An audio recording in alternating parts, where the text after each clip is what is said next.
আসসালামু আলাইকুম। সুনামুনিরা সবাই কেমন আছো? আশা করি সবাই ভালো আছো। আমরা আছি আজকে রাবেতা ইসলামিক একাডেমির তৃতীয় শ্রেণীর ক্লাসরুমে। আজকে রাবেতা ইসলামিক একাডেমির তৃতীয় শ্রেণীর সুনামুনিরা তাদের গণিত বইয়ের উপাত্ত সংগ্রহ এবং বিন্যস্তকরণ করে দেখাবে। এই ক্ষেত্রে আমাদের সুনামুনিরা রাবেতা ইসলামিক একাডেমির অন্য শ্রেণীকক্ষে গিয়ে তাদের ডাটা কালেক্ট করে কিভাবে সেটা টালির মাধ্যমে প্রকাশ করতে হয় সেটা তোমাদেরকে করে দেখাবে।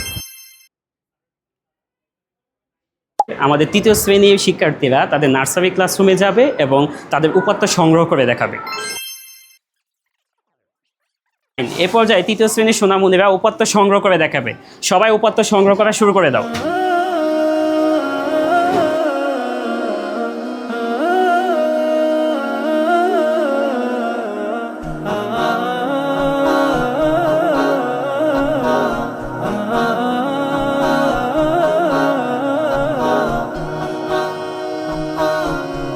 এই পর্যায়ে আমাদের তৃতীয় শ্রেণীর সুনামুনিরা দ্বিতীয় শ্রেণীর ক্লাসরুমে ঢুকে তাদের উপাত্ত সংগ্রহ করে দেখাবে।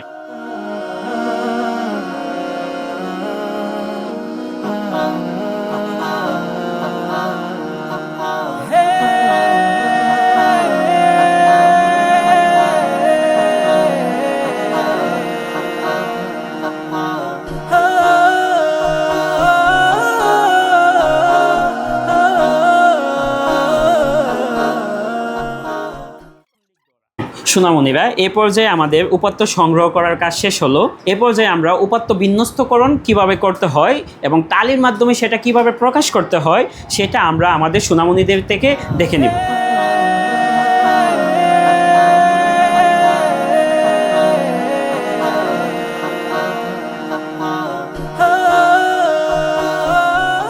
এই পর্যায়ে আমাদের ছোট্ট সুনামনিরা তাদের উপাত্ত সংগ্রহ করে তা বিন্যস্ত করে আমাদেরকে দেখিয়েছেন।